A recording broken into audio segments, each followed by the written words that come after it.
Well, back in 2020, at the lowest point of his career, India's Untitled set the highest goal he could possibly think of. When did the business trip end, and when were you able to actually enjoy all of the hard work that went into that victory? What was the bigger moment?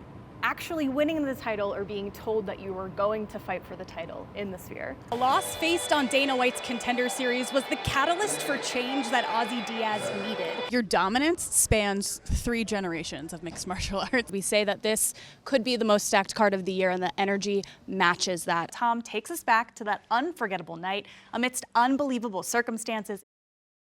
Self-belief has been the forefront of what's carried Soo Young-Yoo through this road to UFC tournament. Earlier this year, the South Korean was in a bit of a rut, but he got the call to be a part of this bantamweight bracket, and after impressive performances in Shanghai and Las Vegas, Jiu-Jitsu's confidence has exploded. Back in 2020, at the lowest point of his career, India's Untitled set the highest goal he could possibly think of, to one day make it to the UFC. A true student of the sport, the 29-year-old opened his own gym and would travel overseas for weeks at a time and would return home to teach his students all that he learned. What a dominating statement these athletes from China and Japan have put on so far in this tournament. Now, at the moment, those are the only 2 countries that have athletes advancing to the next round. But I actually want to touch on something Alan brought up yesterday, which is the atmosphere inside this Performance Institute. Absolutely, John. And as we ready to welcome these strawweight semifinalists to the octagon, I have to take a moment to highlight the number 2 ranked strawweight Yan Xiaonan, who you'll see this evening in the corner of Feng Xiaotan. Biggest motivation for making it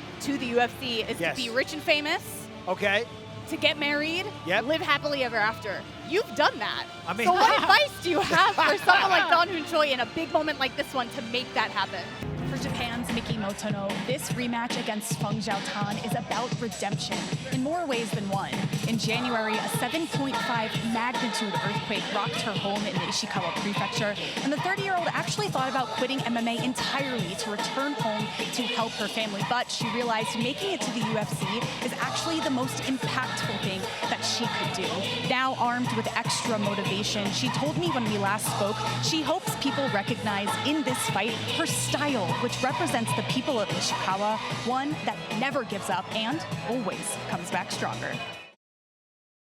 A very local Las Vegas thing to do is to head straight to a casino as soon as it opens. So obviously we had to go to Durango Casino and Resort earlier this week. They've got an incredible hall of foods. It's called Eat Your Heart Out, and that is quite literally what I did. The last time that Cyril lost against Francis Ngannou, who came back and knocked out Tai Tuivasa here in an incredible fight. So I think there's some things that are being considered outside of the fight itself that goes into those odds. But if you look at them, they have the same number of fights in the UFC. The only difference really is that, Cyril has fought for 2 belts and an interim belt, and Sergey, this is his second ever main event. Tucked into Sao Paulo's Barra Funda neighborhood is the unassuming home of one of MMA's hottest pro teams.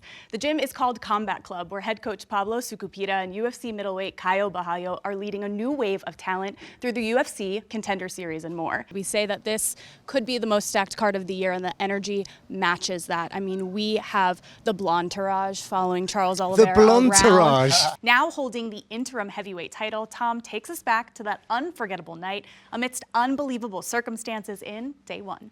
We speak a lot after your fights about how you break your opponents, physically, mentally, technically. Did you feel a moment tonight where Yair might have broken a little bit? When something like that happens so early on in the fight, does any part of you kind of expect the fight to be finished before the end of the 5 rounds? You guys were kind of like really reading each other really well, and you were throwing strikes that were almost mirroring each other. So when that happens in a fight, what adjustments do you have to make inside the round to make sure that you come away winning the round? There hasn't been a middleweight other than Israel Adesanya who has beat Robert Whittaker. So what, in your opinion, do you think other middleweights have gotten wrong about fighting Rob? A very wrestler mindset to try to push through it. Was it weird for you to actually take the time to heal your body instead of going right in and maybe trying to push through in December? We are more than 8,000 kilometers from Guarujá, but it felt like we were in Brazil tonight. How much did the reception from the fans mean to you? Habib did just say off camera that you will get 2 weeks off. Will you take the whole 2 weeks off though, or will you be back in the gym maybe Wednesday? 100%. He's gonna call me after a couple of days. What is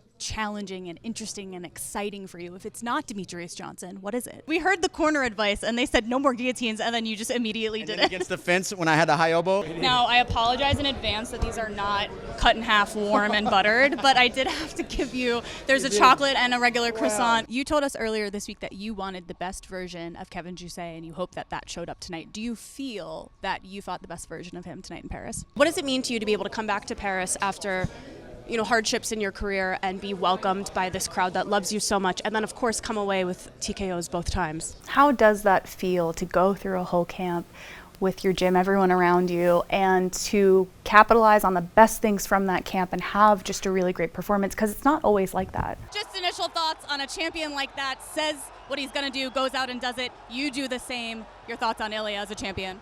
When you think about just your childhood and the way that you grew up, how did that impact you as an athlete as you grew into this career?